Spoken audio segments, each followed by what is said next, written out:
श्री राम जय जय राम, श्री राम जय जय राम, श्री राम जय जय राम, श्री राम जय जय राम, श्री राम जय जय राम, श्री राम जय जय राम।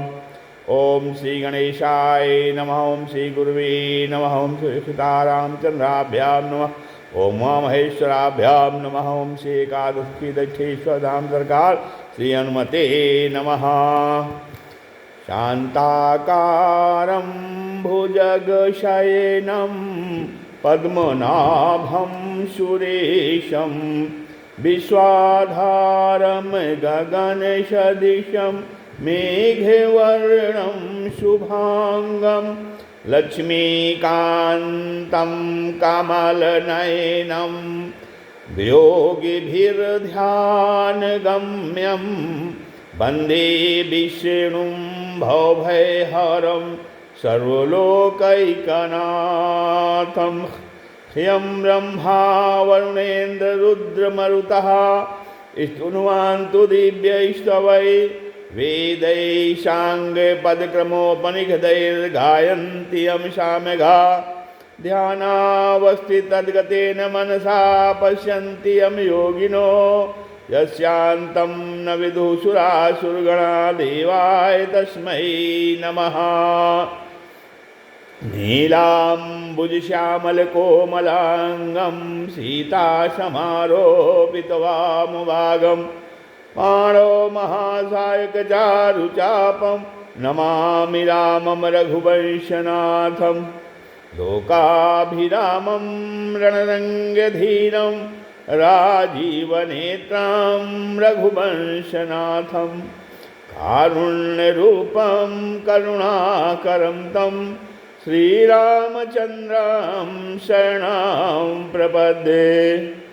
बंसी विभूषितकरान्नवनीरदाभात्, पीताम्बरादरुणबिम्बफलाधरोष्ठात्, पूर्णेन्दुसुन्दरमुखात् अरविन्दनेत्रात्, कृष्णात् परं किमपि तत्त्वमहं न जाने। भवानी शङ्करो वन्दे श्रद्धाविश्वासरूपिणो, याभ्यां विना न पश्यन्ति सिद्धाः स्वान्तस्थमीश्वरं। मनोजवं मारुततुल्यवेगं, जितेन्द्रियं बुद्धिमतां वरिष्ठं, वातात्मजं वानरयूथमुख्यं, श्रीरामदूतं शरणं प्रपद्ये। मूकं करोति वाचालं, पंगुं लङ्घयते गिरिं, यत्कृपातमहं वन्दे परमानन्दमाधवम्। गुरुर्ब्रह्मा गुरुर्विष्णु गुरुर्देवो महेश्वरः, गुरु साक्षात् परब्रह्म तस्मै श्री गुरुवे नमः। अज्ञानान्धकारस्य ज्ञानाञ्जनशलाकया चक्षुरुन्मीलितं येन तस्मै श्री गुरुवे नमः। श्री राम जय जय राम, श्री राम जय जय राम।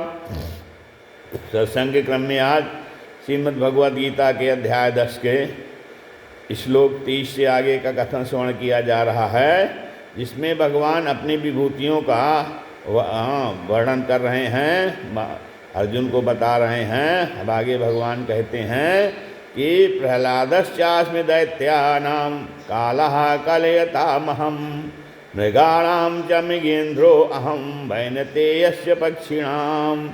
कहते हैं दैत्यों में प्रह्लादश्चास्मि दैत्यानां, दैत्यों में प्रहलाद मैं हूँ, और कालः कलयतामहं, और गणना करने वालों में काल मैं हूँ। और फिर मृगाणां च मृगेन्द्रो अहं, पशुओं में मैं सिंह हूँ। और वनतेयस पक्षिणम, और पक्षियों में मैं गरुण हूँ।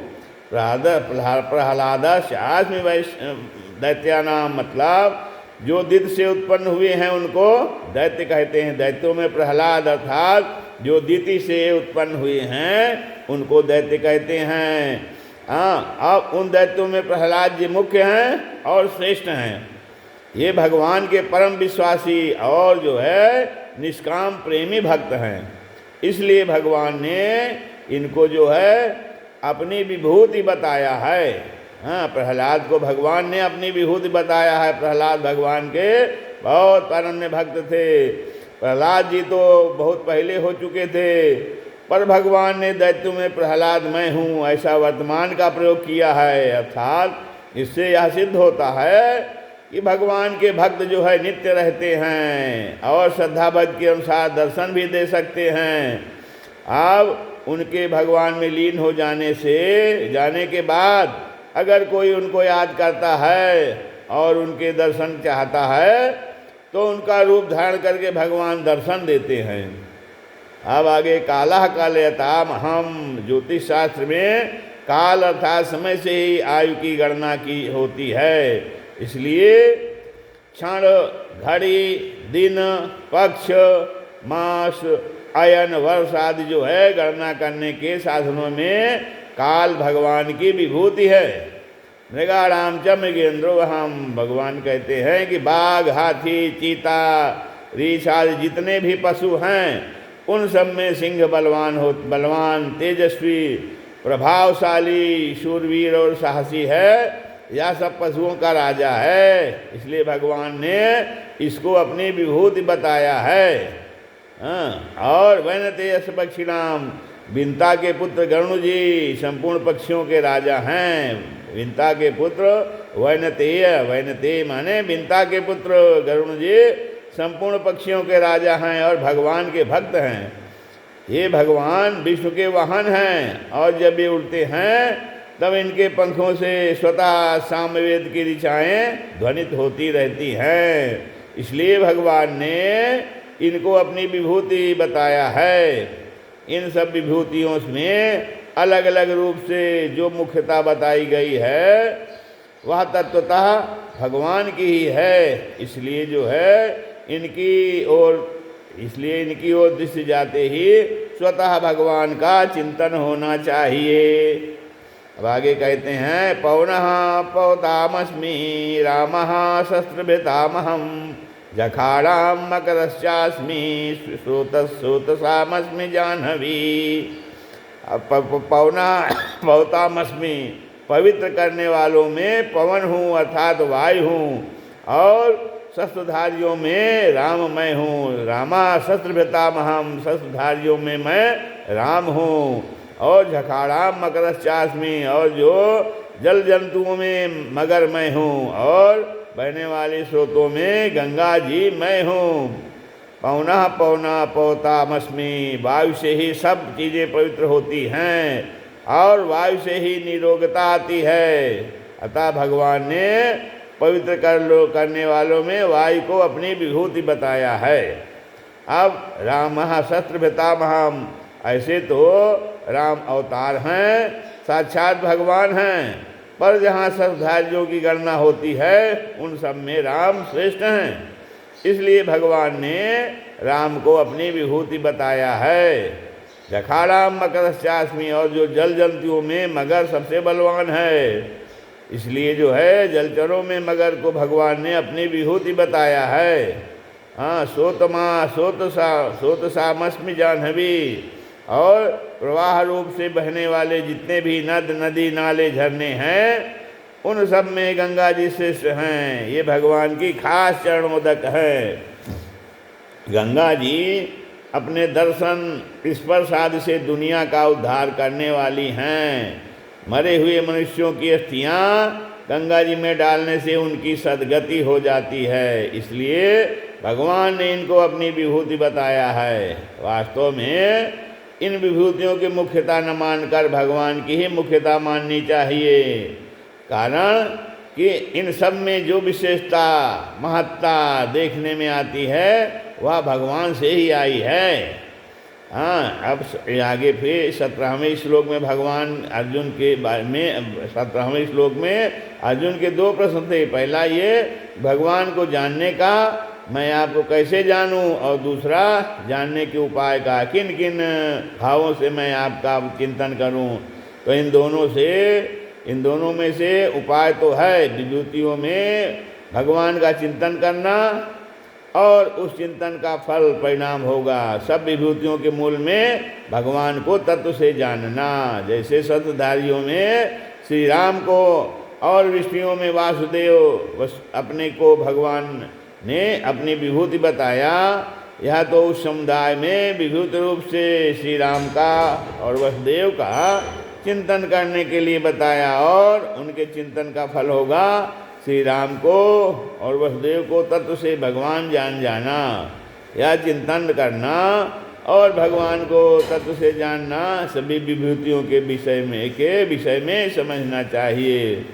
और संसार में जहाँ कहीं भी जो कुछ विशेषता, विलक्षणता, सुंदरता दिखती है उसको वस्तु व्यक्ति की मानने से फंसावट होती है, अर्थात मनुष्य उस विशेषता आदि को संसार की मानकर उसमें फंस जाता है। इसलिए भगवान ने यहाँ मनुष्य मात्र के लिए यह बताया है कि तुम लोग उस विशेषता, सुंदरता आदि को वस्तु व्यक्ति की मत मानो, प्रत्युत जो है मेरी और मेरे से ही आई हुई मानो।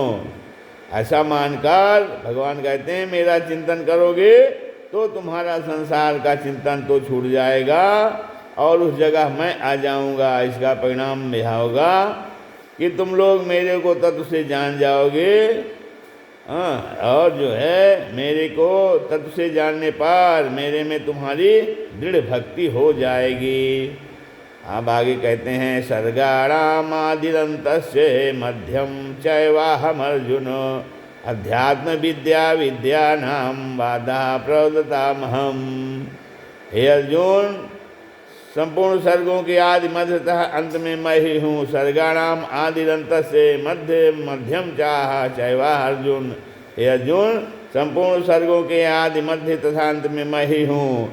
और अध्यात्म विद्या विद्यानाम, विद्याओं में अध्यात्म विद्या और परस्पर शास्त्रार्थ करने वालों का वाद मैं हूँ। वादः प्रवदतामहं, तत्व निर्णय के लिए किया जाने वाला जो शास्त्रार्थ है उसका वाद मैं हूँ।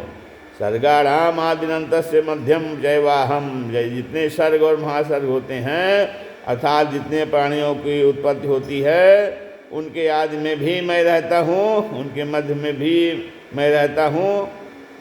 तात्पर्य है कि सब कुछ वासुदेव ही है। अतः मात्र संसार को, प्राणियों को देखते ही भगवान को याद करना चाहिए। अध्यात्म विद्या विद्यानाम, जिस विद्या से मनुष्य का कल्याण हो जाता है वह अध्यात्म विद्या कहलाती है। दूसरी सांसारिक कितनी ही विद्याएं पढ़ लेने पर भी पढ़ना बाकी रहता है, परंतु उस अध्यात्म विद्या के प्राप्त होने पर पढ़ना अर्थात जानना बाकी नहीं रहता। इसलिए भगवान ने इसको अपनी विभूति बताया है। अध्यात्म विद्या और राज विद्या इन दोनों में अंतर है। अध्यात्म जो है विद्या में निर्गुण स्वरूप की मुख्यता है और राज विद्या में सगुण स्वरूप की मुख्यता है। संसार का अभाव करके निर्गुण परमात्मा को जानना अध्यात्म विद्या है। संसार का अभाव करके निर्गुण परमात्मा को जानना ये अध्यात्म विद्या है। सब देश काल वस्तु व्यक्ति परिस्थिति घटना आदि में व्यापक रूप से नित्य निरंतर रहने वाले सगुण परमात्मा को जानना ये राज विद्या है। अब दूसरे पक्ष की हार जो है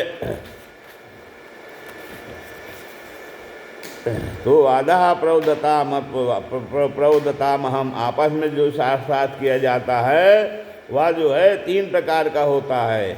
जल्प माने युक्ति प्रयुक्ति से अपने पक्ष का मंडन और दूसरे पक्ष का खंडन करके अपने पक्ष की जीत और दूसरे पक्ष की हार करने की भावना से जो शास्त्रार्थ किया जाता है उसको जल्प कहते हैं। दूसरा वितंडा, अपना कोई भी पक्ष न रखकर केवल दूसरे पक्ष का खंडन करने के लिए जो शास्त्रार्थ किया जाता है उसको वितंडा कहते हैं।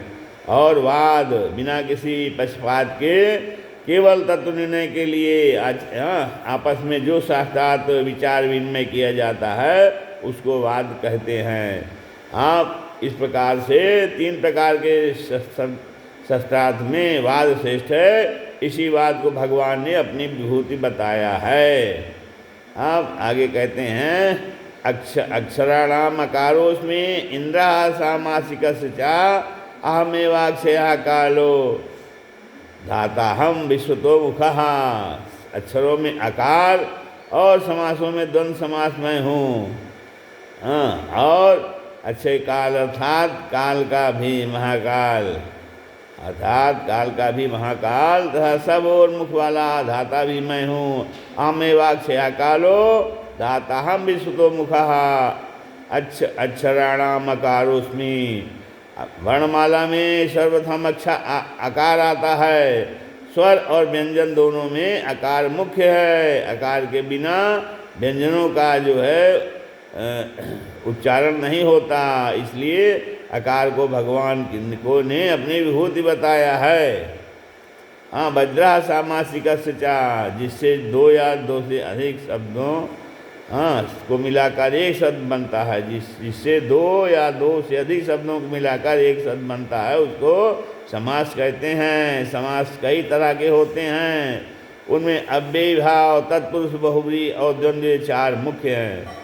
2 शब्दों के समास में यदि पहला शब्द वशीकरण होता है, 2 शब्दों के समास में यदि पहला शब्द प्रधानता रखता है तो वह अव्ययी भाव समास होता है। ये आगे का शब्द प्रधानता रखता है तो वह तत्पुरुष समास होता है। यदि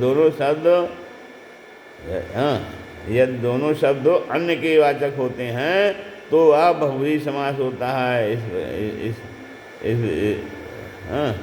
तो अब जो है अब अच्छा, यदि दोनों शब्द प्रधानता रखते हैं तो वो द्वंद्व समास होता है। द्वंद्व समास में दोनों शब्दों का अर्थ मुख्य होने से भगवान ने इसको अपनी विभूति बताया है। द्वंद्वा सामासिकस्य च अहमेवाक्षया कालो, अर्थात जिस काल का कभी क्षय नहीं होता, अर्थात जो कालातीत है और अनादि अनंत रूप है, वह काल भगवान ही हैं। सर्ग और प्रलय की गणना तो सूर्य से होती है, पर महाप्रलय में जब सूर्य भी लीन हो जाता है तब समय की गणना परमात्मा से ही होती है। इसलिए परमात्मा अक्षय काल हैं। महाप्रलय में ब्रह्मा जी लीन हो जाते हैं। महासर्ग का अर्थात ब्रह्मा जी की आयु का जितना समय होता है उतना ही समय जो है महाप्रलय का होता है। अतः इतने लंबे महाप्रलय के अतः जो है इतने लंबे समय की गणना अच्छे काल रूप परमात्मा से ही होती है। अब आगे भगवान कहते हैं कि धाता हम विश्वतो मुखः। सब और मुख वाले होने से भगवान की दृष्टि सभी प्राणियों पर रहती है। अतः सबका धारण पोषण करने में भगवान बहुत सावधान रहते हैं। किस प्राणी और कौन सी वस्तु किस प्राणी को कौन सी वस्तु कब मिलनी चाहिए, इसका भगवान खूब ख्याल रखते हैं और समय पर उस वस्तु को पहुंचा देते हैं। इसलिए भगवान ने अपनी विभूति से विविध रूप से वर्णन किया है। अब आगे कहते हैं मृत्यु सर्वहरश्चाहम मुद्भवश्च भविष्यताम कीर्ति श्रीवाक्य नारीणाम स्मृतिर्मेधाधिति क्षमा। सबका हरण करने वाली मृत्यु और उत्पन्न होने वालों का उद्भव मैं हूँ। भगवान कह देता है स्त्री जाति में कीर्ति श्री वाक स्मृति मेधा शक्ति और मेधा शक्ति और क्षमा जो है मैं हूँ। फिर कहते हैं मृत्यु सर्वहरश्चाहम। मृत्यु में हरण करने की ऐसी विलक्षण सामर्थ्य है कि मृत्यु के बाद यहाँ की स्मृति तक नहीं रहती, सब कुछ अपहृत हो जाता है। वास्तव में यह सामर्थ्य मृत्यु की नहीं है, परंतु प्रत्युत जो है परमात्मा की है। आज जो है संपूर्ण का हरण करने की, विस्तृत करने की भगवत प्रदत्त सामर्थ्य मुझसे मुझ में न होती तो अपनेपन के संबंध को लेकर जैसे चिंता इस जन्म से मनुष्य की होती है, वैसे ही चिंता पिछले जन्म के संबंध को लेकर भी होती। मनुष्य न जाने कितने जन्म में, जितने जन्म मनुष्य न जाने कितने जन्म ले चुका है। हाँ,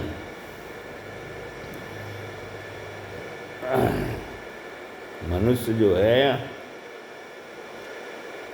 और अगर उन जन्मों की याद रहती तो मनुष्य की चिंताओं का, उसके मोह का कभी अंत आता ही नहीं। परंतु मृत्यु के बाद विस्मित होने से पूर्व जन्म के कुटुंब संपत्ति आदि की चिंता नहीं होती। इस तरह मृत्यु में जो चिंता मोह मिटाने की सामर्थ्य है वह सब भगवान की है। मृत्यु सर्वरश्चाहम उद्भवस् भविष्यताम।